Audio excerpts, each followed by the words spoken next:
Right. Praise the lord. Hallelujah. Hallelujah. ఈరోజు వాక్య ధ్యానం చేసుకుంటూ ముందుకు వెళ్దాం. దేవుని మాటలను ఇంతవరకు మనం వింటూ వస్తా ఉన్నాం.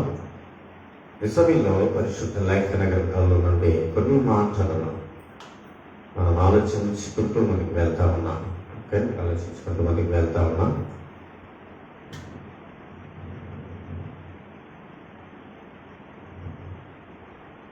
ఎవరికైనా ఏ విషయాలైనా డౌట్ ఉంటే మీరు మెసేజ్ చేయొచ్చు, నన్ను అడగచ్చు. దయచేసి గమనించవలసిందిగా నేను మనం చేస్తూ ఉన్నాను. ఎవరికైనా ఇలా చూస్తున్న వారికి కానీ లేదా మీకైనా నేను అభ్యంతరకరమైన విషయాలు ఉంటే కామెంట్స్లో తెలియచేయండి. వాటికి నేను రిప్లై ఇవ్వడానికి ప్రయత్నం చేస్తాను. దయచేసి గమనించాలని నేను ప్రభు గారికి తెలియజేస్తా ఉన్నాను. బయలుపడిన వారు దేవుని సన్నిధికి వెళ్ళొచ్చా వెళ్ళకూడదా అనే విషయంలో ఈరోజు మనం ధ్యానం చేస్తా ఉన్నాం. మనం వాక్య ధ్యానం చేస్తా ఉన్నాం. దానికి సంబంధించిన వాక్యాలను మనం చూస్తా ఉన్నాం. మత్తయి 8వ అధ్యాయంలో నుండి 21, 22 వచనాలను మరొకసారి మనం చదువుదాం. శిష్యులలో మరి ఒకడు ప్రభువా, నేను మొదట వెళ్ళి నా తండ్రిని పాతిపెట్టుటకు నాకు సెలవమని ఆయనను అడగగా ఎవరిని అడిగారు? యేసు ప్రభువుని అడిగారు. ఎవరిని పాతిపెట్టడానికి? సొంత తండ్రి. అక్కడ యేసు ప్రభు వారు ఏమంటా ఉన్నారు? యేసు అతన్ని చూచి నన్ను వెంబడించుము. మృతులు తమ మృతులను పాతి పెట్టుకొనిమని చెప్పారు. తమ మృతులను వారిని పాతి పెట్టుకోమని చెప్పారు. యేసు ప్రభు తన శిష్యులుగా ఉండడానికి పిలుస్తా ఉన్నప్పుడు తండ్రి చనిపోతే యేసు ప్రభువుని ఉంటే రిక్వెస్ట్ అడిగారు. ఏమని? అయ్యా, నేను నీ కూడా వస్తాను, నేను వెంబడిస్తాను కానీ నాకు చిన్న అవకాశం ఉంది. ఆ అవకాశం ఏంటంటే నా తండ్రి చనిపోయాడు కనుక అతన్ని తీసుకువెళ్ళి నేను పాత పెట్టొస్తాను అని అంటే యేసు ప్రభు వారు అక్కడ వెళ్ళలేదు. ఇప్పుడు సొంత తండ్రి చనిపోతే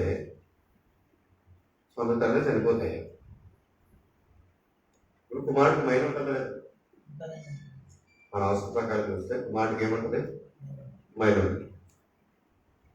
మైలో ఉన్నవాడు ఎక్కడ ఉన్నాడు? ఇప్పుడు దేవుడు పక్కనే ఉన్నాడు. మనం మందిరం తల చూసి మాట్లాడుకుంటాం. డైరెక్ట్ గా దేవుడి దగ్గరే ఉన్నాడు. యేసు ప్రభు వారు విషయం చెప్తా ఉన్నారు. ఇప్పుడు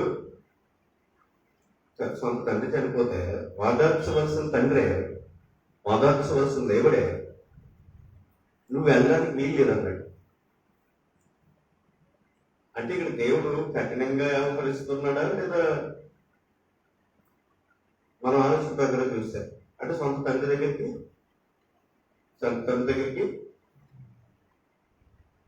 చనిపోయిన విషయం ఇప్పుడు ఏమంటుంది? ఎవరైనా దుఃఖంలో ఉన్నట్లయితే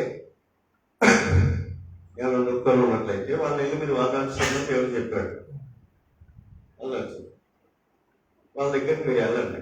ఎందుకు జరుగుతూ ఇటు పోవడం కంటే కాలాపించి వారి ఇంటికి పోవడమే మంచిదని దేవుడే చెప్పాడు. మరి ఈ విషయం చెప్పినప్పుడు మనం ఆలోచన చేస్తే, ఆలోచనలో ముందుకు వెళ్తున్నట్లయితే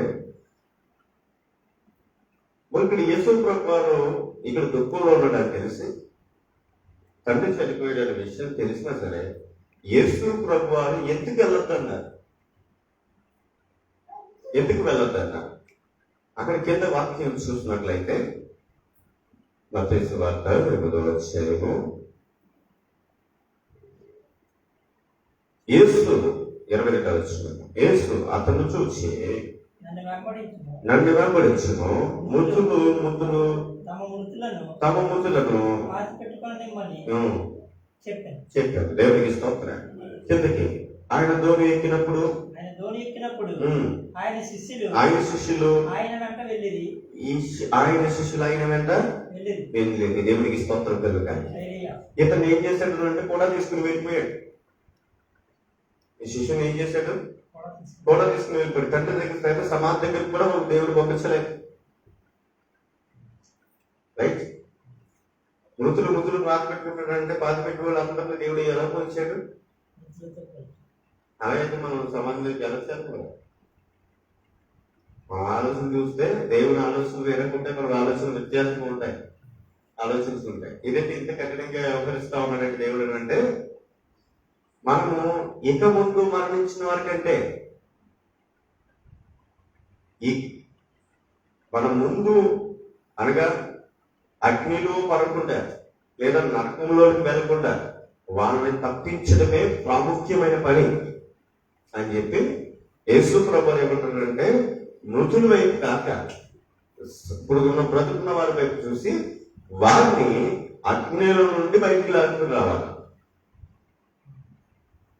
ఓకే, ఇప్పుడు చనిపోతున్న ఒక ఏడుగా కూర్చుని ఉంటే మన పనికి ప్రతి సమయం చాలా ఇంపార్టెంట్.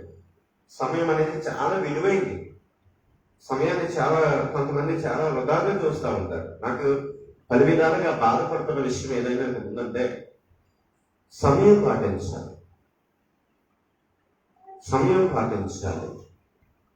సమయం ఎంత విలువైందనంటే ఒకసారి అవకాశము చేజారిందా దాన్ని మళ్ళీ మనం సంపాదించుకోవడం అనేది చాలా కష్టతరమైన పరిస్థితి. ఒక దైవజనుడు ఒక విషయం జరిగించారు. సుమారు 7 రోజులు ప్రత్యేకమైన సభలు నిర్వహించాడు. కొన్ని లక్షల రూపాయలు ఖర్చు పెట్టాడు. కొన్ని లక్షల రూపాయలు ఖర్చు పెడితే 7వ రోజు వచ్చినప్పటికీ బాప్తిసం తీసుకోవడానికి ఎవరైనా సిద్ధంగా ఉన్నారంటే ఒక్కరు కూడా లేగలేదండి.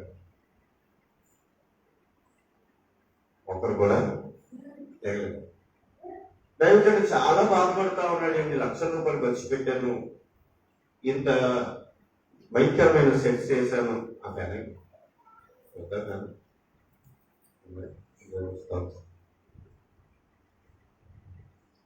ఎంత డబ్బు ఖర్చు పెట్టాను, 8 లక్షలు ఖర్చు పెట్టాను, ఒక్క ఆత్మ కూడా రక్షించబడలేదు, ఏంటి ప్రభా అని అంటే చివరాకంటే ఒక పాట పాడుతా ఉన్నాడు. ఏ పాటంటే, ఆయన మరణించినది నీ కొరకే, శిలువ మరణము కోరుకున్నది నీ కొరకే అని పాట పాడుతూ ఉంటే, ఆ పాట విని చివరి రోజు చివరి ప్రార్థనలో ఆ పాట విని ఒక వ్యక్తి వచ్చి, అయ్యా నాకు బాప్తిసం ఇవ్వండి అన్నాడు. అప్పటికి అతడి వయసు చాలా చిన్న వయసు, 13-14 సంవత్సరాల వయసు. 14 సంవత్సరాల వయసు అయితే ఇతడు వచ్చి బాప్తిసం ఇవ్వగానే దైవజనుడు ఎందుకు ఆలోచించి వాళ్ళ తల్లిదండ్రులు పిలిచి, మీ అబ్బాయి ఎలాగా బాప్తిసం ఇవ్వమంటున్నాడు, ఇవ్వమంటారా వద్దంటారా అని అడిగితే అతని ఇష్ట ప్రకారంగా ఉందన్నాడు. అతను దాని బహుశా అతనికి అర్థం కాదు. సరేలేదని బాప్తిసం ఇచ్చారు. బాప్తిసం ఇచ్చిన కొన్ని ఏ వ్యక్తికి అయితే బాప్తిసం ఇచ్చాడో, ఆ వ్యక్తి కొన్ని సంవత్సరాలకి గొప్ప సేవకుడయ్యాడు. కొన్ని లక్షల మందికి. అతని పేరే బిల్లీగ్రామ్. అమెరికాలోనే ఉన్నతమైన రాజ్యంలోనే అతను కొన్న విలువ అంతా ఇంత విలువ కాదు. కొన్ని లక్షల మంది ఒక్కరోజే మారుమనసు పొందిన వాళ్ళు ఉన్నారు. అటువంటి దైవజనుడిని. అందుకే సమయం చాలా విలువైంది. విలువగా చూడవలసిన ఎంతైనా అవసరత మన జీవితంలో ఉంది అనే విషయాన్ని నేను మీకు తెలియజేస్తా ఉన్నాను. వాక్యం తెలియజేస్తా ఉన్నాను. మొట్టమొదటిగా చనిపోయిన వ్యక్తి కంటే బతుకున్న వారు చాలా ముఖ్యంగా కనుక వారిని అగ్నిలో నుండి లాగినట్టుగా ఆ ప్రయత్నం మనం చేయాలి. మొట్టమొదటిగా ఇదే సీక్వెల్ వచనంలో లోకాసు వార్త ఇదే మాట మనకి లోకాసు వార్తలో కూడా రాస్తా ఉన్నాడు. 9వ అధ్యాయము 59 నుంచి మనం చదివినట్లయితే కొన్ని మాటలు మనకు కనబడతా ఉన్నాయి. వాక్యం చూద్దాం. లోకాసు వార్త 9వ అధ్యాయము. ఆయన మరి ఒకనితో నా వెంట రమ్మని చెప్పాను. అతడు నేను వెళ్ళి మొదట నా తండ్రిని పాతిపెట్టి వచ్చుటకు సెలవిమ్మని మనవి చేసింది. అందుకాయన మృతులు తమ మృతులను మార్చడం మనం చూస్తా ఉన్నప్పుడు మృతులే పాత పెట్టుకుంటారు. నీవు వెళ్ళి దేవుని రాజ్యమును ప్రకటించమని వాడితో చెప్పాడు. ఏం చేయమన్నాడు? నువ్వు నాతో వచ్చి ఎవరి రాజ్యాన్ని ప్రకటించి దేవుని రాజ్యాన్ని ప్రకటించి. ఇప్పుడు నువ్వు అక్కడే కూర్చుని ఉంటే, అక్కడే మరణించిన వాళ్ళ దగ్గర ఉంటే ఏం ఆగిపోతుందంటే సువార్త అనేది ఆగిపోతా ఉంది. సువార్త అనేది ఆగిపోతా ఉంది. కనుక ముందు దేవుని రాజ్యమును ప్రకటన చేయి. ఎందుకు వచ్చినప్పుడు మరి అప్పుడు ప్రభువా నీ వెంట వచ్చేదని గాని నా ఇంట నన్నవారి యొక్క సెలవు తీసుకుని వచ్చుటకు మొదట నాకు సెలవిమ్మని అడిగగా యేసు నాగటి మీద చెయ్యి పెట్టి, అయ్యా నేను ఒక్క నిమిషం నువ్వు రమ్మంటున్నా కాబట్టి నేను వెళ్ళి ఒక్క నిమిషం వెళ్ళి అడిగి ఎవరంటారు ఇంటికి అడిగి వచ్చేస్తాను. అందుకే యేసు ప్రభు అంటారు, నాగటి మీద చెయ్యేసి వెనక్కి తిరిగి వాళ్ళకి పాత్రుడు కాదు. నేను సెలవు ఇచ్చిన తర్వాత మళ్ళీ అంటే వాళ్ళతో నీకు సంబంధం ఏంటి? వాళ్ళు అర్థమవుతుందా? నేను సెలవు ఇచ్చిన తర్వాత వెనక వాళ్ళతో మీకు పని ఏంటి? ఎందుకంటే మళ్ళీ వెనకాల వెళ్ళగలుగుతాను. వెనకాల అదే యేసుప్రభు వారు వెనక్కి తిరిగితే మనకి రక్షణ అనేది లేదు. కనుక ఈ విషయాలను మనం చూస్తాము. దేవుని సన్నిధికి వెళ్ళకుండా లేదా దేవుని దగ్గరికి వెళ్ళకుండా నిన్ను ఏది ఆటంకపరిచినా సరే దాన్ని తీసేయమన్నాడు యేసుప్రభు. దానికి కొన్ని మాటలు మనకు కనబడుతున్నాం. మత్తయి సువార్త 5వ అధ్యాయము 30వ వచనం ఒకసారి మనం చూసినట్లయితే కొన్ని మాటలు మనకు కనబడతాయి. మత్తయి సువార్త 5వ అధ్యాయంలో నీ కుడి చెయ్యి ఏం చేసిన నేను అభ్యంతరపరిచిన దాన్ని నరికి నీ వద్ద నుండి పారవేయము. నీ దేహం అంతయు నరకంలో పడకుండా నీ అవయవంలో ఒకటి నశించుట నీకు ప్రయోజనకరం కదా. తన భార్యను 29వ వచనం కూడా చూడండి. మత్తయి సువార్త 5వ అధ్యాయం 29వ వచనం 30వ వచనం. నీ కుడి కన్ను నిన్ను అభ్యంతరపరిచిన దాన్ని పెరికి నీ వద్ద నుండి పారవేయము. కన్ను నిన్ను అభ్యంతరపరిస్తే దాన్ని తీసేయి. నీ దేహము నరకంలో పడవేయకుండా కంటే నీ అవయవంలో ఒకటి నశించిన ప్రయోజనకరమే కదా. యేసు ప్రభువు బోధిస్తా ఉంటారు. 3 దినాలు ప్రసంగంలో దేవుని దగ్గరికి వెళ్ళడానికి నిన్ను ఆటంకపరుస్తున్నదేందో దాన్ని తీసిపడే. కన్ను అభ్యంతరపరిస్తే కన్ను తీసే, చెయ్యి అభ్యంతరపరిస్తే చెయ్యి తీసే. నేను ఏది ఆటంకపరుస్తా ఉంది? ఏది ఆటంకపరుస్తా ఉంది? ఇప్పుడు మనం ఇంకొక చూస్తా ఉన్నా. ఏది ఆటంకపరుస్తుందంటే మహిళ ఆటంకపరుస్తుంది. ఎవరే రాకుండా నా దగ్గరికి రాకుండా ఆపేసేదేంటి? దేవుడు ఇన్స్ట్రక్షన్స్ ఏమి ఇవ్వలేదు. ఆయన దగ్గరికి రావడానికి నిబంధనలు వర్తిస్తాయి అని మాత్రం దేవుడు చెప్పలేదు. కనుక ఈ వాక్యముల విషయంలో చూసినట్లయితే దానికి సంబంధించిన మరొక మాట మత్తయి సువార్త 18వ అధ్యాయం 8వ వచనంలో, మత్తయి సువార్త 18వ అధ్యాయం 8వ వచనంలో కూడా దానికి అర్థం ఇచ్చే మాట మనకు కనబడతా ఉంది. కాగా నీ చేయైనను నీ పాదమైనను నిన్ను అభ్యంతరపరిచిన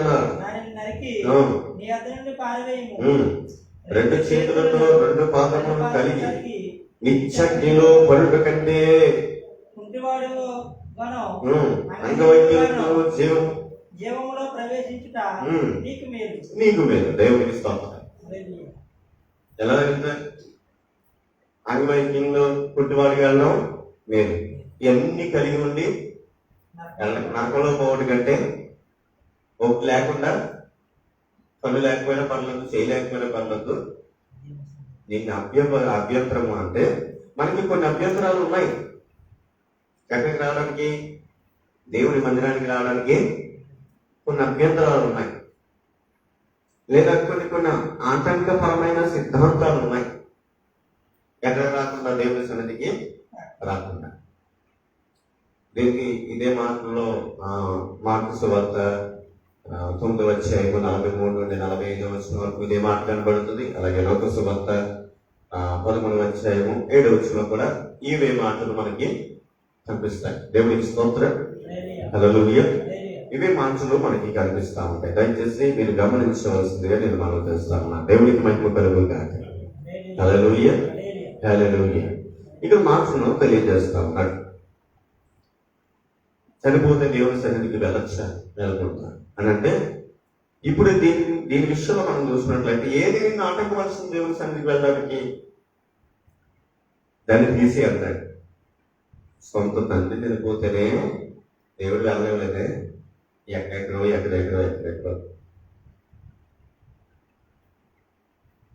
మీకు బహుశా తెలుసో తెలియదు. మన బయట సిద్ధాంత ప్రకారంగా మనం చూస్తున్నట్లయితే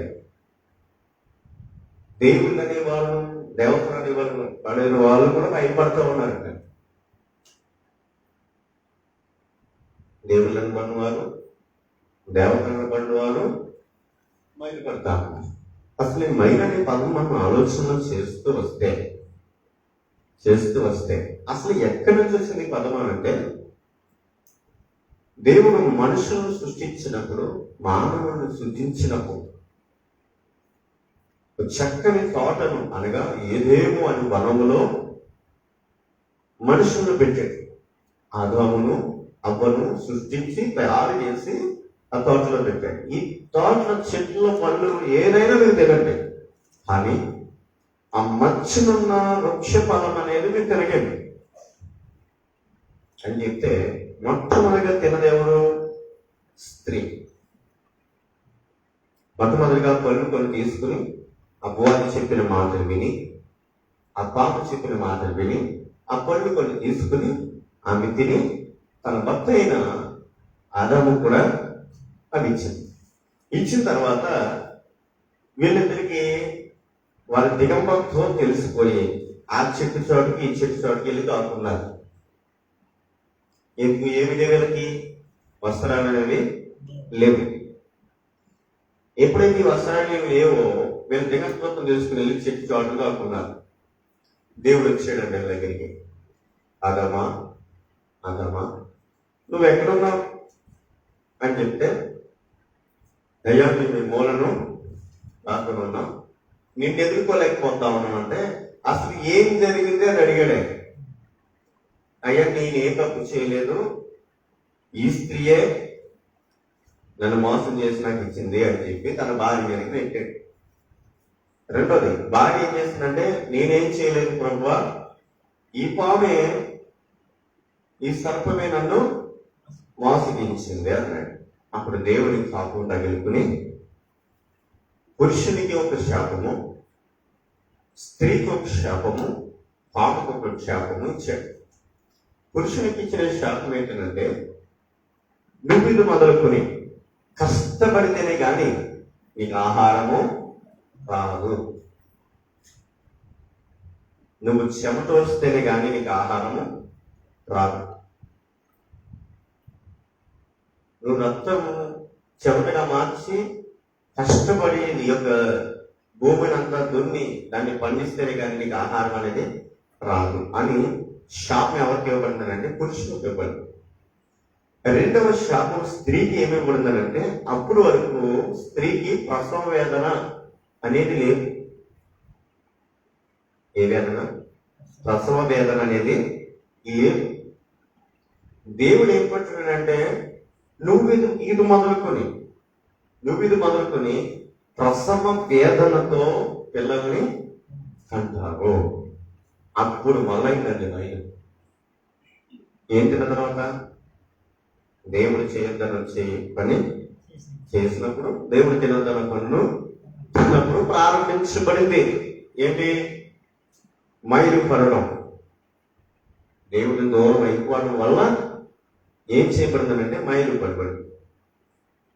అప్పటి వరకు స్త్రీకి కానీ పురుషుడికి కానీ మైలు అనేది లేదు. ఇప్పుడు ప్రతి స్త్రీ నెల కూడా ఏం చేయబడతా ఉన్నారంటే బయటపడతా ఉన్నారు. ఆ సందర్భంలో కూడా వస్తారు గంగ పరిగ. అసలు స్త్రీలు మందిరంగా వెళ్ళకూడదా, లేదా వారి నెల సంబంధమైన విషయాలలో ఉన్నప్పుడు దేవుని మందిరానికి రాకూడదనే విషయాలను దేవుని వాక్యం ఏం చెప్తానంటే, దేవుని వాక్యము స్త్రీకి అడ్డుపడట్లేదు.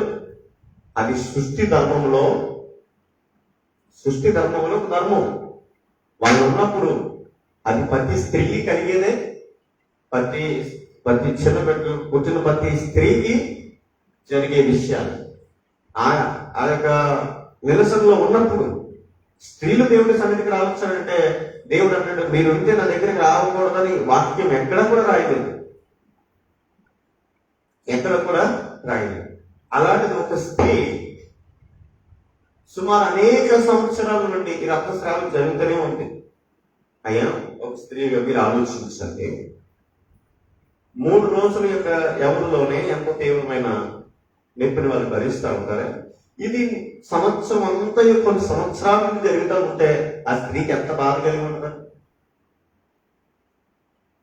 ప్రతిరోజు జరుగుతూనే ఉంది. ఇంకా ఆ విషయానికి వస్తే ఆ స్త్రీని ఎవరు ముట్టుకోకూడదు. వైద్యుల దగ్గరికి వెళ్ళింది, అనేక వైద్యుల దగ్గరికి తిరిగిందంట, ఎక్కడ కూడా దాని ఫలితము దొరకలేదు. అనేక మంది దగ్గరికి వెళ్ళిందంట.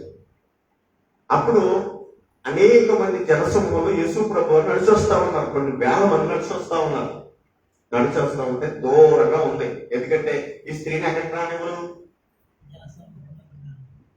మనం వాస్తు ప్రకారంగా చూస్తే ఈ స్త్రీ మన జనసంలోకి రాకూడదు, ఎవరు ముట్టుకోకూడదు, ఎవరు ఏం చేయకూడదు అంటారు. ఏ వస్తువు ముట్టుకోకూడదు, ఇంట్లో కూడా రాకూడదు అంటారు. అలా ఈ స్త్రీ దూరంగా ఉంది. ఎక్కడ రాకుండా యేసు ప్రభువుల మార్గంలో వెళ్తా ఉంటే దగ్గరికి రాకుండా దూరంగా ఉంది. అటువంటి సమయంలో, అటువంటి పరిస్థితిలో నడుస్తూ వెళ్తా ఉన్నప్పుడు అతని దేవుని యొక్క యేసు ప్రభువు యొక్క వస్త్రం ముడితే నేను బాగుపడతాను అనుకుని, నేను స్వస్థత పొందుతాను అనుకుని ఆమె చేసిన పని ఏంటంటే దూరంగా నిలబడి వెళ్ళి యేసు ప్రభువు యొక్క వస్త్రం ఉంటుంది. వెంటనే ఏమైపోయిందంటే ఆ రక్తస్రావం మీద ఆగిపోయింది. వెంటనే స్వస్థత వచ్చింది. దేవునికి స్తోత్రం చెప్తాను. హల్లెలూయా. వెంటనే స్వస్థత వచ్చింది. వెంటనే స్వస్థత వచ్చినప్పుడు యేసు ప్రభువు నాన్న నుండి మహిమ వెనక్కి బయటికి వెళ్ళిపోయిందా? దేవునికి మహిమ చెల్లిగా. హల్లెలూయా. నాన్న నుండి మహిమ బయటికి వెళ్ళిపోయింది. అంటే ఎవరు అంటే దూరంగా నుండి భయపడిపోతుంది. ఇప్పుడు ఇవి ముట్టుకుంది కదా, ఇప్పుడు యేసు ప్రభువు ఏమైపోయారు? ఇప్పుడు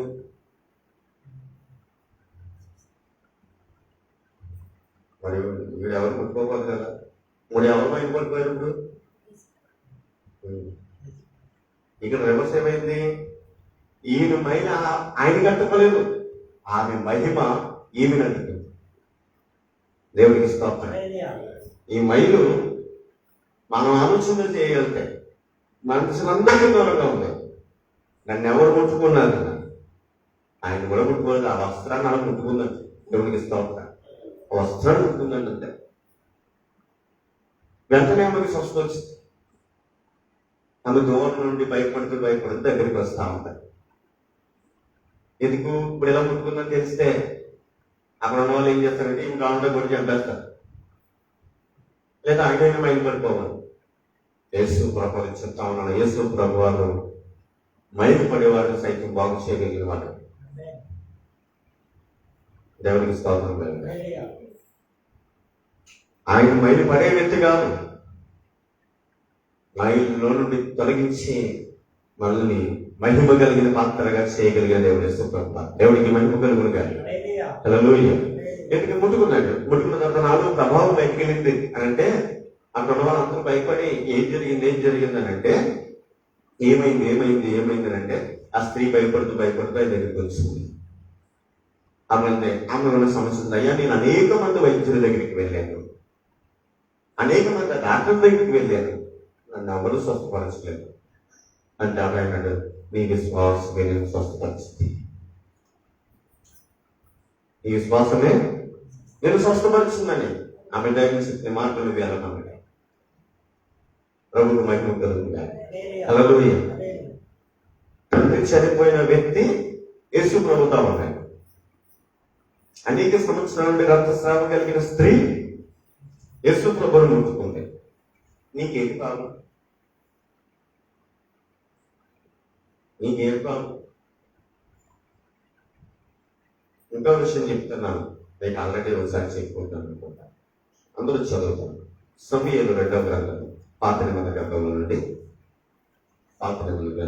సమూయేలు 2వ గ్రంథము 12వ అధ్యాయంలో కొన్ని మాటలను మనం చదువుదాం. సమూయేలు 2వ గ్రంథము 12వ అధ్యాయం 16వ వచనం, 12వ అధ్యాయం 16వ వచనం దగ్గర నుంచి కొన్ని మాటలు చదువుదాం. యెహోవా ఊరియా భార్య దావీదునకు కనిన బిడ్డను మొత్తినందున అది బహు జబ్బుపడెను. దావీదు ఉపవాసం ఉండి లోపలికి పోయి రాత్రి అంతయు నేలన పడి ఉండి బిడ్డ కొరకు దేవుని బతిమాలగా ఇంటిలో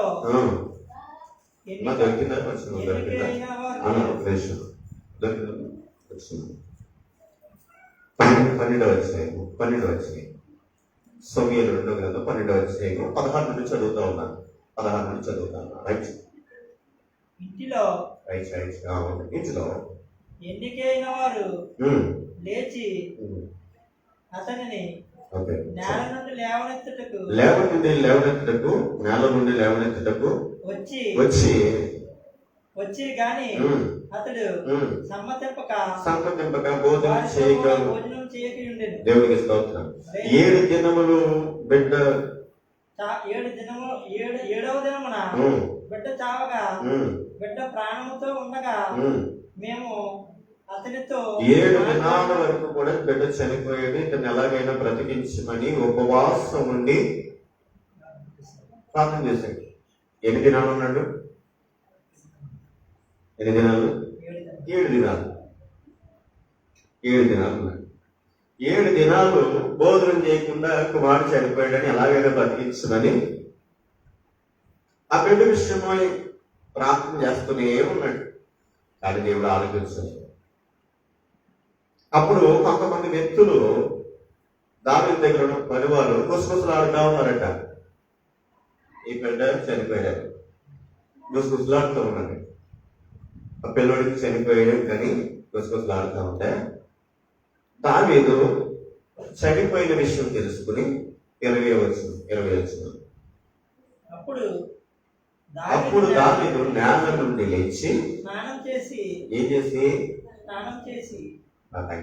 ఎక్కడ నేల నుండి లేచి స్నానం చేసి తైలం పూసుకుని వేరు వస్త్రము ధరించుకుని యెహోవా మందిరంలో ప్రవేశించి మొక్కి ఇంటికి తిరిగి వచ్చి భోజనము తెమ్మనగా వారు వడ్డించింది. దేవునికి స్తోత్రం. ఇక్కడ ఎన్ని విషయాలు జరిగినాయి? సమూయేలు 2వ గ్రంథము 12వ అధ్యాయము 20వ వచనం. అప్పుడు దావీదు నేల నుండి లేచి ఏం చేశాడు? స్నానం చేశాడు. ఇది సహజంగా అందరూ చేసే విషయమే. చావింటికి వెళ్తే ఖచ్చితంగా అందరూ చేసే విషయం ఏంటంటే స్నానం చేసి, రెండోది ఆయన ఏం చేశాడంటే తైలము పూసుకున్నాడు. ఏం రాసుకున్నాడు? తైలము. ఇక్కడ ఒకటొకటి మనం ఆలోచన చేస్తే స్థానము అనగా నూతన మార్పుకు లేదా బాప్తిస్మములకు గుర్తుగా కనబడతా ఉంటాయి. రెండవది అక్కడ ఏం చేస్తున్నాడంటే తైలము పూసుకుని అనగా పరిశుద్ధాత్మ చేత అభిషేకించబడిన స్థితి కనబడుతా ఉంది. మూడవది వేరు వస్త్రము ధరించుకుని, అప్పటి వరకు ఉన్న వస్త్రాన్ని తీసేసి ఏ వస్త్రం ధరించుకున్నాడు? మళ్ళీ వేసుకుంటామా? ఏ బట్టలు వేసుకుంటాం? అదే బట్టలు పెట్టుకుంటారా?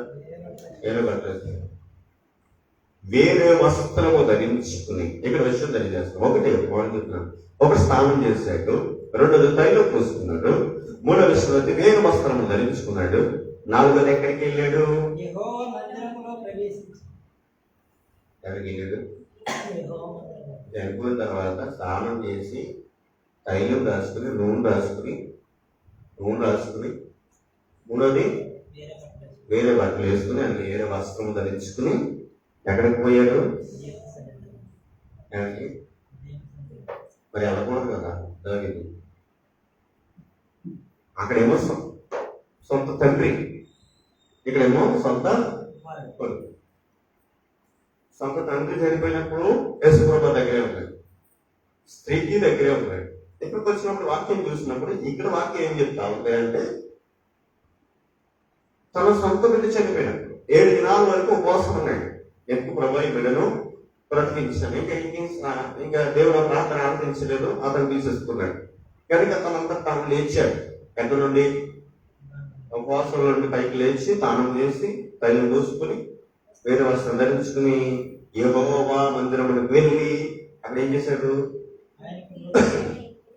ఆయనకు మొక్కి తన ఇంటికి తిరిగి వచ్చి భోజనము తెమ్మనగా ఎక్కడికి వెళ్ళాడు? ఇంటికి రాకుండా ఎక్కడికి వెళ్ళాడు? దేవుని సన్నిధిలో. ఎక్కడికి వెళ్ళాడు? దేవుని వాక్యము యేసుప్రభు చెప్తా ఉన్నాడు, ఆదరణకర్తనే మీ ఎదురు పంపిస్తున్నాను అన్నాడు. దేవుడు అని కూడా ఆదరించేవాడు. ఆదరించే వాళ్ళ దగ్గరికి రాకపోతే నీకు ఆదరణ ఎక్కడి నుంచి వస్తుంది? హత్తుకునే వాళ్ళ దగ్గరికి రాకపోతే నీకు ఆ యొక్క ప్రేమ ఎక్కడ దొరుకుతుంది? నా మాట మీకు అర్థమవుతుందా? ఆదరించే వాళ్ళ దగ్గరికి రావు. ఈ 7 రోజులు ఈ 9 రోజులు దేనికండి? 7 రోజు చేయాలి, 9 రోజు చేయాలి అంటారు కదా, దేనికంటారు?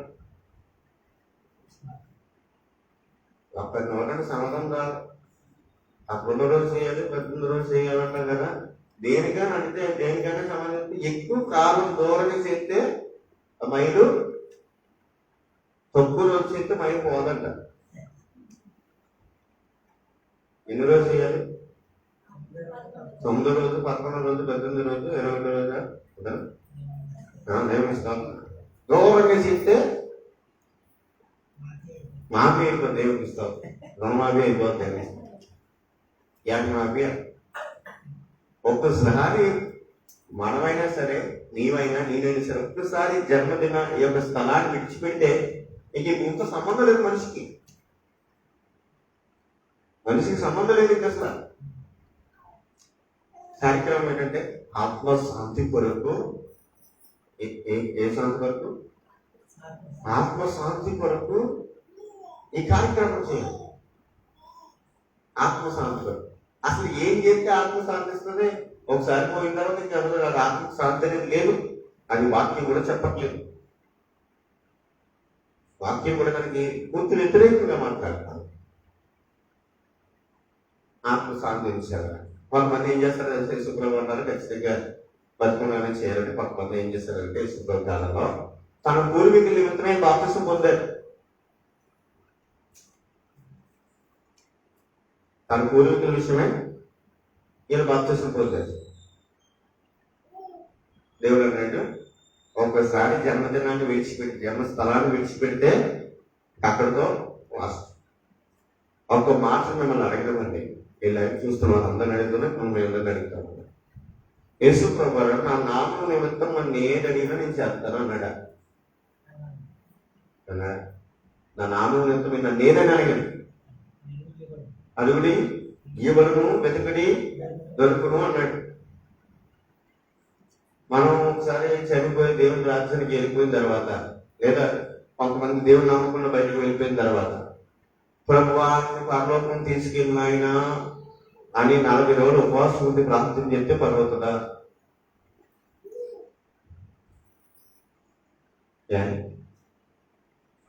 దేవుడు ఏమన్నాడు? నన్ను ఏదైతే నేను చేస్తానన్నాడు. నమ్మకంతో చెయ్యి, నేను చేస్తానన్నాడు. నమ్మకంతో చేద్దాం, పని అవుతుందా? నువ్వు నన్ను ఏదైనా అడిగన్నాడే జోటఫా అంటే అసలు నన్ను ఏదైనా అడిగి అసలు జరుగుతుందా, జరిగే పనేనా? అందుకే ఆయన కింద మాట్లాడుతూ నా తండ్రి చిత్తము అన్నాడు ఆయన. నా తండ్రి చిత్తములో ఉండాలి.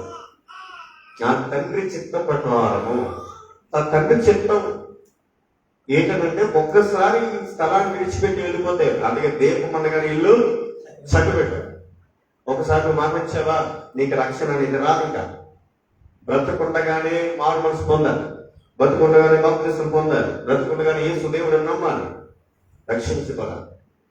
దేవునికి మహిమ కలుగులుగా. హల్లెలూయా. ఈరోజు మీ అందరికీ వాక్య లేఖనంలో నేను తెలియజేస్తా ఉన్నాను. అసలు దావీదు ఏం చేస్తా ఉన్నాడు? చనిపోయిన తర్వాత లేచి స్నానం చేసి తైలం రాసుకుని వేరొక వస్త్రం ధరించుకుని యెహోవా మందిరమునకు వెళ్ళెను. యెహోవా మందిరమునకు వెళ్ళెను. ఎక్కడికి? దేవుని మందిరానికి వెళ్ళి మొక్కి తమ ఇంటికి తిరిగి వచ్చి భోజనము తెమ్మనగానే వారు పట్టించిరి. దేవునికి స్తోత్రం. హల్లెలూయా, హల్లెలూయా. నేను వాక్యం తెలియజేస్తా ఉంటాను.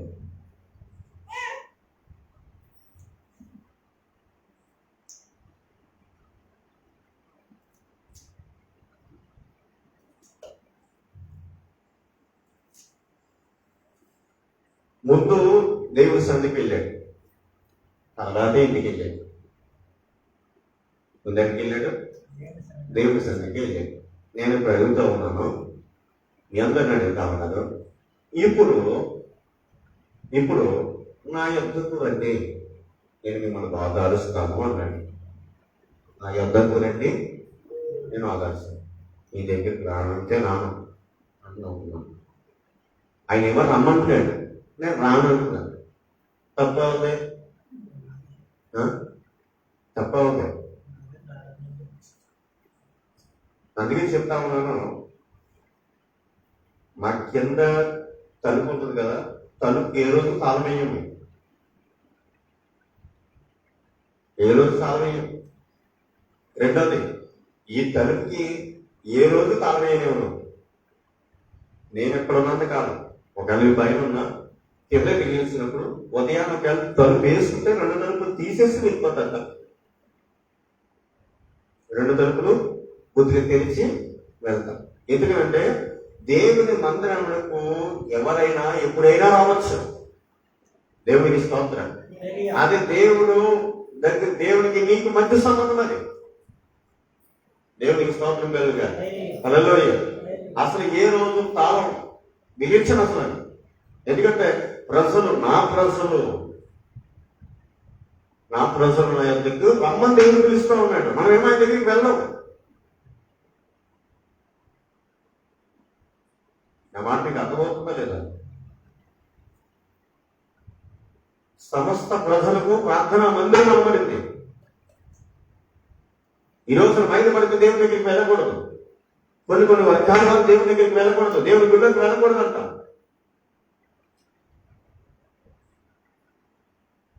కొంతమంది కొన్ని రోగాలు ఉంటే దేవుని దగ్గరికి వెళ్ళకూడదు. ఏ రోగం?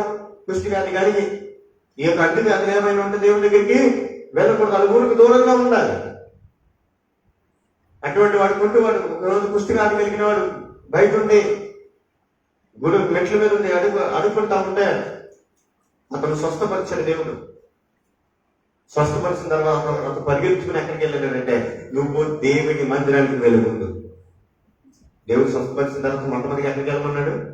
నువ్వు మందిరంలోకి వెళ్ళు, నీ శుద్ధిని యాజకులు కనపరుచుకో, వాళ్ళకి చెప్పు, నేను స్వస్థపరచబడ్డాను వాళ్ళకి చెప్పు అని చెప్పగానే కుష్టి వ్యాధి స్వస్థపరచబడిన వెంటనే ఎక్కడికి వెళ్ళిందంటే, ఈ కుష్టి ఎక్కడికి వెళ్ళకుండా ఆపేస్తుందంటే దేవుని మందిరంలోకి వెళ్లకుండా ఆపేసింది. యేసు ప్రభువు వచ్చి అతను స్వస్థపరిచి ఎక్కడికి వెళ్ళమన్నాడంటే, నీవు ఇప్పుడు వరకు మందిరంలోకి వెళ్లకుండా అడ్డుపడిన ఆటంకాన్ని తొలగించిన కనుక నువ్వు తక్షణమే దేవుని మందిరంలోకి వెళ్ళిపో అని. కానీ అతను వెళ్ళి కానుకలు అర్పించి బయటకు వచ్చాడు. దేవుడికి సరిగ్గా కానుకలు ఇస్తుందని చెప్పాను. అతను మనం వేసి వస్తాం కదా. ఈ కుష్టి వ్యాధికి వెళ్ళిన వాడు డైరెక్ట్గా వేయగలరా? వేయగలరా? వేయలేడు. కొన్ని మందిరానికి వెళ్ళగలరా? కృష్ణవ్యాధి కలిగిన వాడిని తిరగలరా? ఏ మరి దేవుడు అనేవాడి సమస్త ప్రజలకు సమనాయకత్వం చేయాలి కదా. సమనాయకత్వం చేయకుండా ఎలా ఉంటుంది? కొన్ని వర్గాలు వారి దేవుని దగ్గరికి రాకూడదు. కొంతమంది భక్తి దేవుని సన్నిధికి వచ్చి భక్తి చేయకూడదు. కొంతమంది రాకుండా వాళ్ళు దేవుని సన్నిధికి రాకూడదు. దేవునికి స్తోత్రం కలిగిందా? నా మాట మీద అర్థమవుతుందా? కొన్ని రోగాలు ఉంటే దేవుని దగ్గరికి రాకూడదు. అలాగే ఇక్కడ స్వస్థ ఎక్కడికి వస్తుంది? మా దేవుడు గొప్పవాడే. కానీ దేవుడిని పరిచయం చేస్తున్న వాళ్ళు మాత్రం చాలా తప్పుడుగా దేవుడి గురించి ప్రమాణం చేసి బయటకు వెళ్తా ఉంటారు. అయితే మీ అందరికీ ఉన్న విషయం చెప్తా ఉన్నాను. దేవుని దగ్గరికి రావడానికి ఎవరికి అడ్డు లేదు, ఆటంకం అనేది లేదు. ఒకవేళ ఆటంకపరచలేదు దాన్ని నరికేసి పక్కన ఆడే అన్నాడు. నేను ఏది ఆటంకపరుస్తా ఉన్నాయి దాన్ని తీసి, నీ కన్ను అభ్యంతరం పెడితే దాన్ని తీసేయి, నీ కాళ్ళు ఆటంకపరిస్తే దాన్ని తీసే. కన్ను చేయకంటే విలువైనయా మైలు? దేవుడికి ఇస్తాం నాకు కూడా దేవుడు. ఇప్పుడు దేవుడు ఏమైపోతాడు? మైలు పడిపోతాడా? దేవుడికి అంటిపోతున్నా దేవుడికి ఇస్తూ ఉంటా. ఎవరికి అంటిపోద్ది? దేవుడికి అంటిపోతాడు. అసలు మైలు అనేది ఎక్కడి నుంచి ప్రారంభించబడింది? దేవుని దూరం అయిపో దేవుని మాట వెనక్కిపోవడం వల్ల కదా మైలు ప్రారంభించబడింది. మళ్ళీ ఆయన కనికరించి కాపాడి రక్షించి నా దగ్గరికి రండి, నేను బాగు చేస్తాను, నా దగ్గరికి రండి, స్వస్థపరుస్తాను, నా దగ్గరికి రండి, ప్రయాసపడి కావాల్సిన సంస్థ జరుగుతున్న ఎందుకు రండి. అయ్యా మీకు విషయం చెప్తాను, మీ ఇక్కడ మైలు కాబట్టి వాస్తవం చెప్తున్నాను. ఇంట్లో ఏమైనా చనిపోతే మరి పాలసీ గారు రావచ్చా? మరి ఆయన కంటిపోతుగా ఏమంది? మరి మిగతా ఏ కుటుంబస్తులు వచ్చినా వాళ్ళకి అంటుకునేటే కదా. వీళ్ళకి అంటుకునే పద్ధతిగా దేవుడు మాత్రం అంటుకోవచ్చు. అంత కార్యం అవలేదు అయ్యారు కదా, మీకు ఇదిగా దేవుడు చూస్తావుతున్నాను. నాకు తెలిసి కాబట్టి చెప్తాను. దాన్ని ఎవరు అడిగితే మాత్రం చాలా స్ట్రాంగ్గా ఉంటాయి కదా. దేవుడికి స్తోత్రం కలిగాయి. బయట మాట్లాడలేదు. బయట వాళ్ళు ఏం చేశారని మాట్లాడలేదు. నాకు లోకం గురించి తెలియదు. నాకు ఏం బోధించినా దేవుడే. దేవుడికి స్తోత్రం కలిగాయి. ఏం చెప్పినా దేవుడే. ఏది బోధించినా దేవుడి వాక్యం. అందుకే దేవుడు నాకు వాగ్దానం చేశాడు, నేను సేవకు వచ్చినాను, నువ్వు వెళ్ళు, ఏ సమయంలో ఏది బోధించవలనో ఏమి చెప్పవలనో నేను నీకు తెలియచేస్తాను, ఆ ప్రకారంగా నువ్వు వెళ్ళు అని. అలాగే వెళ్తా ఉన్నాను. ఎవరైనా చనిపోతే దేవుడి సన్నిధికి రావచ్చా రాకూడదా? రావచ్చాయి కదా. ఇక్కడే మరి బయటికి వెళ్తే ఆలయ మాటలు ఎవరు రాము.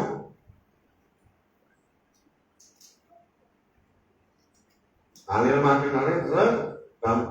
అయ్యా దేవుని మందిరానికి రావడానికి ఆటంకాలేమీ లేవు. దేవునికి ఇష్టం అవుతున్నారు. సాతాను గారు దేవుని మందిరం రావచ్చా? మరి పరలోకి పోయాడు. ఇటు అటు ఇటు తిరిగట్ట ఎక్కడికి వెళ్ళిపోయాడు? దేవుని రాజ్యంలోకి వెళ్ళిపోయాడు. మన దేవుని రాజ్యానికి దుస్తులకు ప్రవేశము దేవుడిస్తాం. ఆడే అసలు నీకే ఆడే వెళ్ళిపోతాడు దేవుని దగ్గరికి డైలీ అట్లగా. మనకు అందకపోతా ఉన్నాం.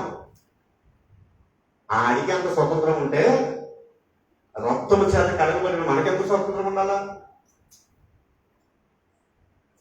క్రీస్తు రక్తం చేత మన కొరకు ప్రాణపెట్టిన దేవుడు మనం ప్రేమిస్తూ ఉన్నాం. మనకెంత స్వతంత్రం ఉండాలి? ఆయన మన తండ్రి, మనకి స్వాచ్ఛం. అది దేవుడు మనకి స్వాచ్ఛానిగా మనకు రాసిచ్చాడే. ఇదిగో నన్ను నమ్మిన వారికి నేను నా రాజ్యానికి ఇస్తానన్నాడు. నా మాట మీకు అర్థమవుతా ఉందా? ఆడే పొంది మనకి ఎట్లా స్త్రీలను వారిని కాకూడదంటే మనకి తెలియదు. దేవుని ఇస్తాం దేనిగా దేవునికి ఇస్తాం. వాక్యం దగ్గరికి వస్తే మనం వెలిగించబడతాం. వాక్యం దగ్గరికి వస్తే, దేవుని మందిరానికి వస్తే దీవించబడతాం. దేవుని సన్నిధిలో అడుగు పెడితే మన పరిస్థితులు మారుతాయి. ఎంతగా మనం భక్తి చేస్తామో అంతగా మనం దీవించబడతాం. దేవునికి స్తోత్రం కలుగుతుంది. హల్లెలూయా. ఎంతగా భక్తి చేస్తామో అంతగా మనం దీవించబడతాం. ఈరోజు మనం భక్తి చేయట్లేదు. మీ అందరికీ నేను చెప్తా ఉన్నాను, స్త్రీలకు దేవుని మందిరానికి రావడానికి ఆటంకాలు లేవు. పుష్టి వ్యాధి కలిగిన వారు దేవుని సన్నిధికి రావడానికి ఆటంకము లేదు. ఎవరైనా చనిపోతే దేవుని సన్నిధికి రాకపోవడానికి ఆటంకం అనేది లేదు. దేవుని మందిరము సమస్త ప్రజలకి ప్రార్థనా మందిరం. ఎవరిని ఆటంకపరచడానికి మనం సరిపోం. వ్యాధి కలిగిన వాడేమి, కష్టం కలిగిన వాడేమి, కన్నీళ్లతో ఉన్నవాడేమి, వ్యాధులతో ఉన్నవాడేమి, దుఃఖంతో ఉన్నవాడేమి, ఏ రోగంతో ఉన్నవాడేమి, అంటి వ్యాధి కలిగిన వాడేమి, ఎవరైనా సరే ఎక్కడికి రావచ్చు అంటే దేవుని మందిరానికి రావచ్చు. అటువంటి మందిరం ఏదైనా ఒక మందిరం అంటే అది యేసు క్రీస్తు వారి మందిరం ఒకటే. స్తోత్రం చెప్తా. హల్లెలూయా. వేరే మందిరం లేదు. మన ముస్లిమ్స్ ఉంటారా? కేవలం మసీదుకి ఎవరు వెళ్తారు? పురుషులు మాత్రమే వెళ్తారు, స్త్రీలు వెళ్ళరు. ఎందుకు స్త్రీలు వెళ్ళరు తెలుసా మీకు? ముస్లిమ్స్ ఎందుకు వెళ్తారు తెలుసా? ఒకవేళ మసీదుకి వెళ్తా ఉండే, మసీదుకి వెళ్ళి ఉదయం, మధ్యాహ్నం, సాయంత్రం వాళ్ళు నమాజ్ చేస్తున్నప్పుడు ఒకవేళ స్త్రీలకు ఆ యొక్క సమయం అనగా కలిసిన సమయం గెలొస్తే ఆ యొక్క సమయాన్ని బట్టి ఆ యొక్క దేవాలయం మైలుపడుతున్న స్త్రీలు రానివ్వరు. స్త్రీలు రానివ్వరు. మీరు ఎక్కడైనా స్త్రీలు మసీదుకి వెళ్తాం చూసారా?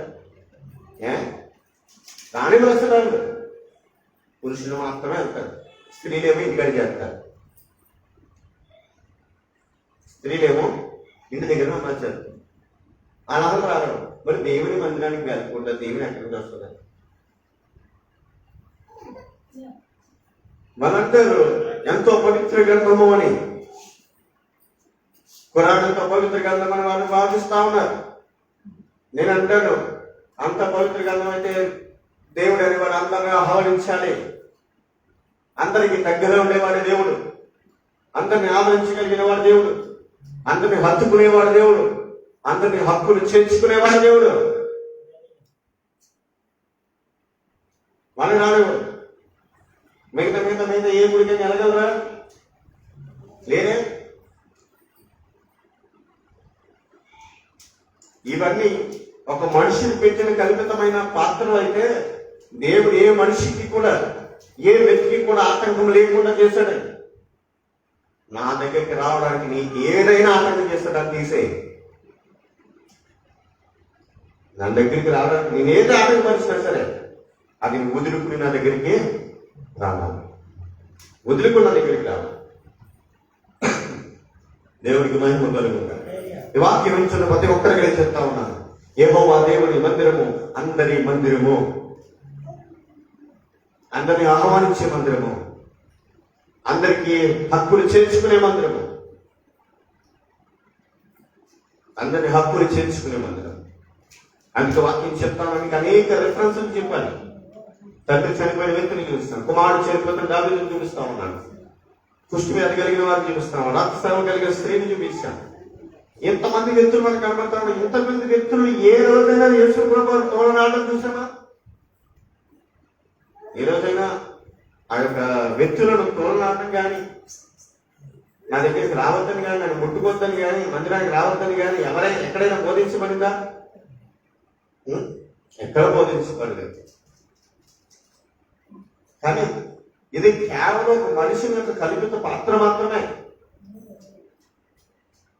ఒక మనిషి యొక్క కల్పిత పాత్ర మాత్రమే. ఈరోజు చెప్తా ఉన్నా, ఒక హైందవుడు, నేను హైందవులను చెప్పుకునే ఏ వ్యక్తి కూడా ఆ యొక్క మత గ్రంథాలు చదవరు. మరి ఏమని చెప్పుకుంటారు వాళ్ళు? మేము హిందువులు చెప్పుకుంటారు. ఏ రోజు గ్రంథాలు చదవరు వాళ్ళు. ముస్లింలు కొత్త గొప్ప ముస్లిం చదువుతారు, ఖురాన్ చదువుతారు, బౌద్ధీసుల యొక్క సిద్ధాంత ప్రకారం వాళ్ళు చదువుతారు, సిక్కులు వారి యొక్క సిద్ధాంత ప్రకారం వాళ్ళు చదువుతారు. ఎక్కువగా గ్రంథం ఏదైనా చదవబడుతుందంటే బైబిల్ గ్రంథం ఒకటే. మా తాతలందరూ, మా తాత ముత్తాతలందరూ ఎవరన్నా మీ ఇంట్లో రామాయణం చూపించు, నీ ఇంట్లో ఖురాన్ చూపించు, నీ ఇంట్లో భగవద్గీత చూపించు. ఎవరైనా కొడుకు తెచ్చుకోవడం చూసామా? పురాణాలు చదవడం చూసామా? వేదాలు చదవడం చూసామా? ఎవరో చదవరు. కానీ భక్తి విషయంలో మాత్రం ఆకాశం వెంటనే మాటలు మాత్రం సరైన కాదు. దేవుడికి స్తోత్రం. అడిగేదానికి అక్కడ దగ్గర సమాధానం అని అడిగితే నేను ఏ గ్రంథాన్ని నేను చదివాను, నేను ఖురాన్ చదివాను, ఈ యొక్క వేదాలు చదివాను, ఈ మత గ్రంథాలను నేను చదివాను, వాటి గురించి నేను నేర్చుకున్నాను, వాటి గురించి నేను అవగాహన చేసుకున్నాను. అన్నింటిని అవగాహన చేసుకునే వాక్యాన్ని బోధిస్తా ఉన్నాను.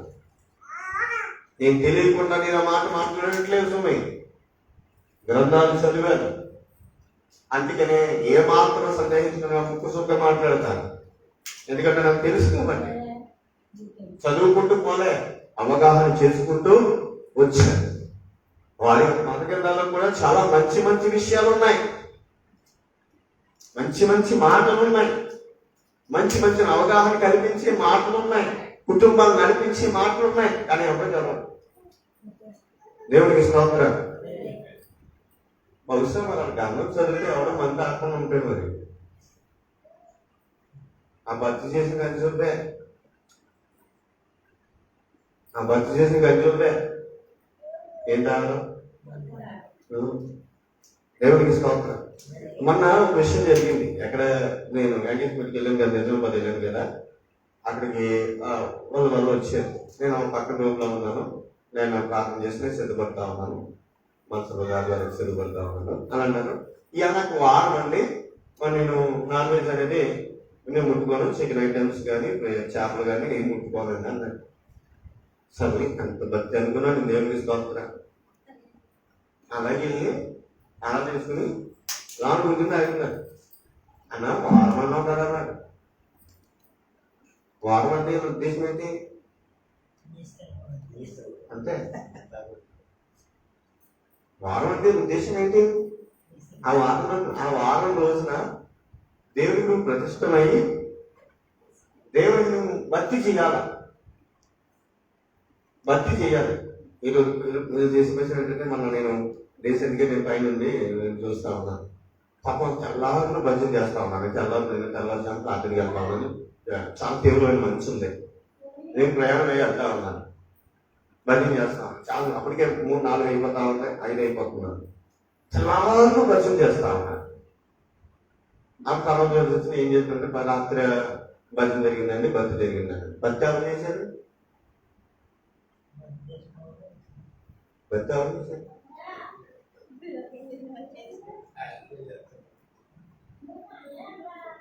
అసలు చెప్పినానికి సమానం కాదు. భక్తి చేసింది ఆళ్ళు, భజన చేసింది ఆళ్ళు, దేవుని కనపరిచింది ఆళ్ళు. వాళ్ళు దేవుళ్ళని చెప్పుకుని వాళ్ళు భజన చేసి రాత్రి అంతా ఇప్పుడు నిద్రపోకుండా, దేవుని నిద్రపోకుండా చేసింది ఎవరు? ఆళ్ళు. ఏం లేమంటారు? మేము రాత్రి అంతా సరే భజన చేయించేమన్నారు. దేవుని స్తోత్రం. ఏం చేయించాము? అంటే ఇదే లేదు.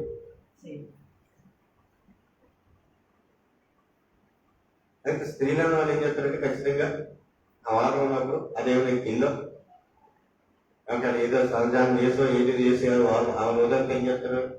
కానీ ఉపవాసం అండి, కానీ ఒక పొరాటా తింటానండి. పొరాటా తింటే చాలా ఏమండి, ఒక పొరాటా రైస్ కంటే డేంజర్ పొరాటా. దేవుడి స్తోత్రం. నాన్నట్లయితే 2 రోజులు అంటే పొరాటా తింటే. దేవుడికి స్తోత్రం. హల్లెలూయా. టిఫిన్ చేస్తానండి. ఏం చేస్తారు? టిఫిన్ చేస్తాను. వారం అంటే కానీ కేవలం నీసు ఒకటే ముట్టుకోనండి. కనండి మేము సాగించాను. కనంటే మా పాణ్యం అంతా మేము తీసుకుంటూనే ఉంటాం. మరి మీరు ఎవరు అంటే మేము విన్నాము అంటారు. అసలు ఆ పదానికి మీకు సంబంధం ఉందా? పదానికి మనకి యానికి సంబంధం ఉందా? అసలు యెహోవా దేవుడు జ్ఞానమేసి నడిపించుకుంటాడు కాబట్టి విషయం చెప్తా ఉన్నాను. నేను వ్యతిరేకించట్లేదు ఎవరిని కూడా, కానీ చేస్తుంది తప్ప అని మాత్రం చెప్తా ఉన్నా. చేస్తుంది తప్పు. మీరు వెళ్ళవలసిన విధానంలో వెళ్ళట్లేదు, చెప్పవలసిన విధానంలో చెప్పడం. దేవునికి స్తోత్రం కలుగుతాయి. హల్లెలూయా, హల్లెలూయా. ఎందుకంటే నేను మీ అందరికీ విషయం చెప్తున్నాను. దేవుని దగ్గరికి రావడానికి ఇది వాక్యాలు చూపించారు కదా. ఎక్కడైనా ఏ వ్యక్తి అయినా దేవుడు అంటే ఇట్లా ఆగకుండా ఆగిపోయినట్టుగా కానీ మనకు కనబడిందా? కనబడలేదు. మరి మీకు ఎవరు చెప్పారు ఈ విషయాలండి?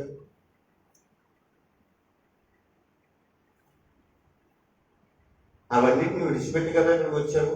ఇక్కడికి వచ్చిన తర్వాత దేవుడి దగ్గరికి రావడానికి నువ్వు పెద్ద ఖర్చు చేసేసుకుంటున్నావే. దేవుడి దగ్గరికి రావడానికి నేను మందిలోకి కొంతమంది వ్యక్తులు చూస్తాను. రాయలమ్మ కానీ కళ్ళు కనబడ రాలేకపోతాం. కళ్ళు కనబడక ఎవరు సహాయం లేక రాయలమ్మ రాలేకపోతా ఉంటాయి. ఒక వెంకమ్మ గారు కింద మీద పడి ఎలాగోలాగా వస్తా ఉంటారు. గతంలో మన పెద్దవాళ్ళు చాలా మంది ఉన్నారు. సూరమ్మ గారు కానీ అలాగే గురురాముడు గారు కానీ అలా మన పెద్దలు చాలా మంది మన తల్లులు ఉన్నారు. పాపం వాళ్ళ కాలు సహకరించేవి కాదు. అలాంటిది మన దాంట్లో మన మధ్యలో మన పెద్దలు సుబ్బారావు గారు కానీ అలాగే మన సత్యనారాయణ గారు కానీ వాళ్ళకి కాళ్ళు సహకరించేవి కావు. అయినా నిలువు మోకాల మీద ప్రార్థన చేసేవారు. అలాంటిగా రాజ్యాలకు వెళ్ళారు. రాజాలో ఇలా దేవునికి స్తోత్రం గారు మన సుబ్బారావు గారు మన కథనంతో కొద్దిగా ఏదేమైనా సరే ఆయన మనం జ్ఞాపకం చేసుకోవాలి. మనం అనేక మంది మన సన్నిధికి వచ్చి వారి భక్తిని బట్టి వారి తేజ మహిమ చేత నింపబడ్డారు. మందిలో భక్తి మాత్రం అద్భుతమైన భక్తిని కనుపరిచారు. వాళ్ళు అద్భుతమైన భక్తిని కనుపరిచారు. ఈ రోజు చెప్తున్నాను, అటువంటి ఒక్కటి చేసిన బట్టి ఆయన కుటుంబాన్ని కాపాడేస్తుంది. వాళ్ళని ఎంత దుర్మార్గంగా నడిచినా ఒక్కరు చేసిన బట్టి మాత్రం వాళ్ళందరినీ కాపాడుతుంది. దేవుడికి స్తోత్రం కలుగుతాయి. హల్లెలూయా. ఈరోజు చెప్తా ఉన్నాను, మరి వీళ్ళ కుటుంబంలో సర్గం అద్భుతం అనుకున్నాను. దేవుడికి స్తోత్రం. చేసేటాన్ని బాగా చేసేసి లేక దూరం అయిపోయింది. దేవుడికి స్తోత్రం. అంత దూరం అయిపోయింది. నిజంగా మరి అక్కడ చూసినప్పుడు చాలా సంతోషం అనిపిస్తాం. వాక్యం చదువుతున్న విషయమే కానీ దేవుని యొక్క ఆసక్తి కానీ ఈ ఆసక్తి ఎప్పటికీ వృధా కాదు. దేవుని గొప్ప ఫలితం ఇస్తాయి. దేవునికి స్తోత్రం కలుగుతాయి. నీ ఆసక్తి విషయంలో కానీ నీ భక్తి విషయంలో మీరు ఏం చదువుకున్నా నాకు తెలియదు, కానీ నేను ఏం చదువుకున్నా దేవుడు వాక్యం అద్భుతకరంగా చదువుతాము. ఒకప్పుడు వాక్యం అంటే ఏంటనుకున్నాము, నీకంటే ముందు వచ్చిన వారు కూడా చదవలేదంత రీతిలో నువ్వు చదువుతున్నావు. వాళ్ళ కారణం ఆ జ్ఞానం ఎక్కడి నుంచి వచ్చింది? దేవుడు ఇచ్చింది. వాక్యం ఎలా తీయాలో నీ అంతకు నేర్చుకున్నావు. ఆ జ్ఞానం దేవుడు ఇచ్చాడు. ఒకప్పుడు ఇక్కడ రావడానికి సిగ్గుపడ్డారు, ఒకప్పుడు ఇక్కడ అడుగు పెట్టడానికి సిగ్గుపడ్డారు. ఇప్పుడు దేవుడి దగ్గర దూరం వెళ్ళమంటే వెళ్ళగలవా?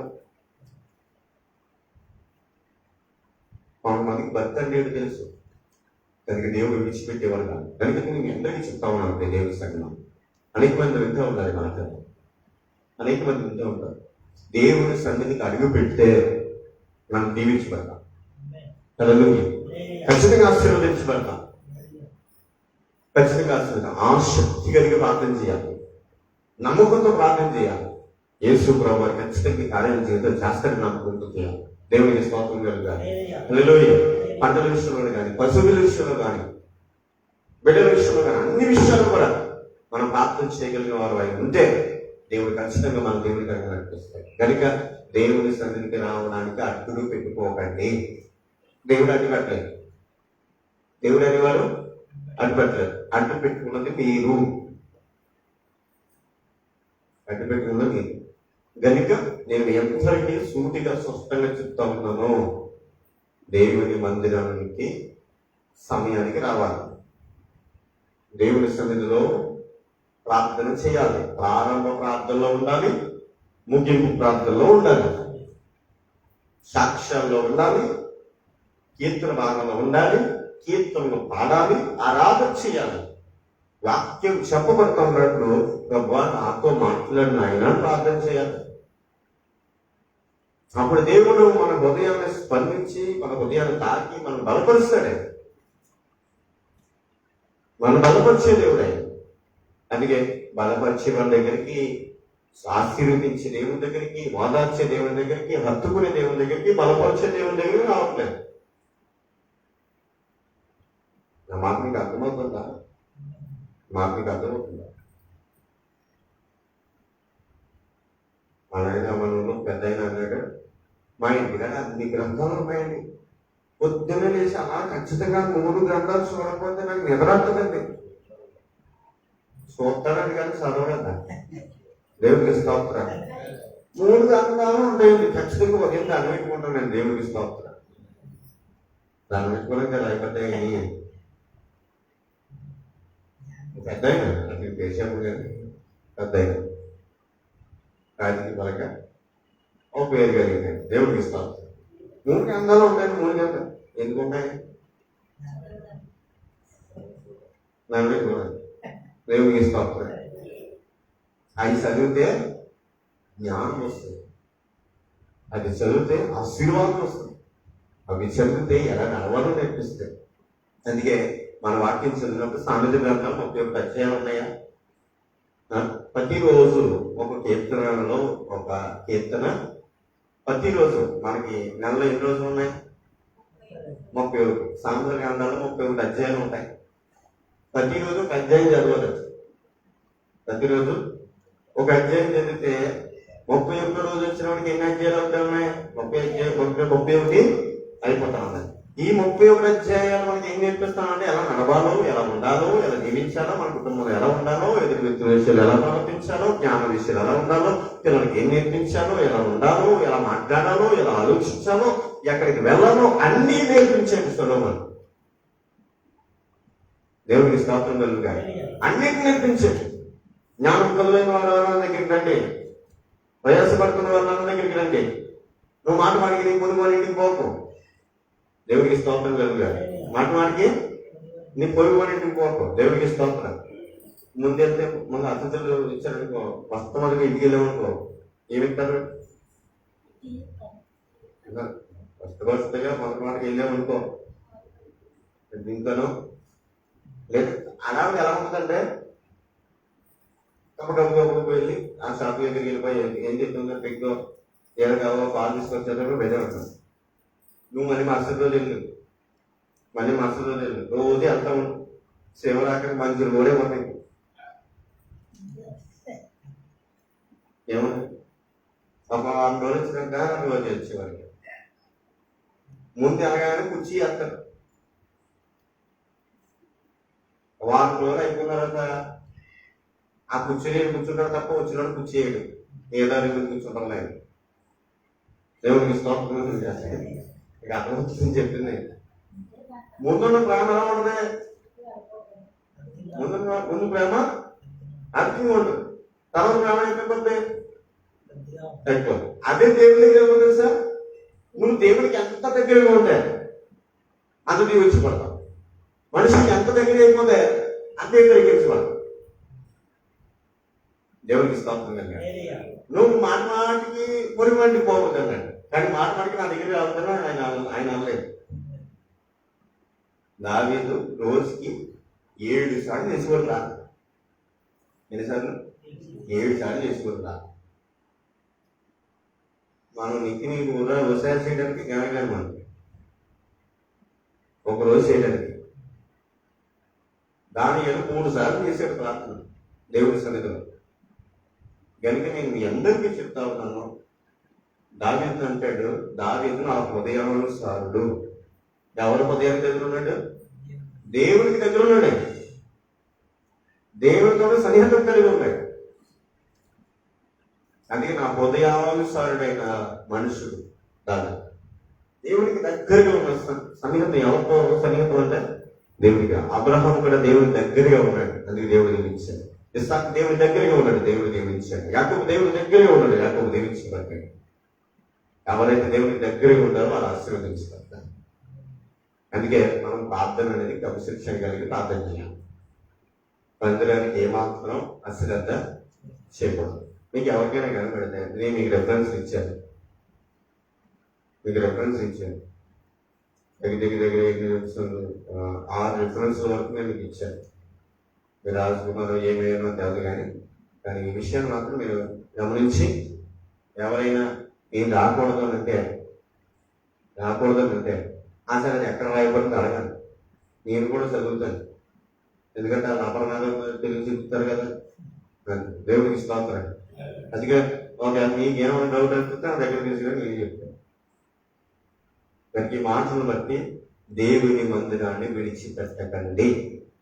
ఆమేన్. హల్లెలూయా. ప్రార్థించేద్దాం.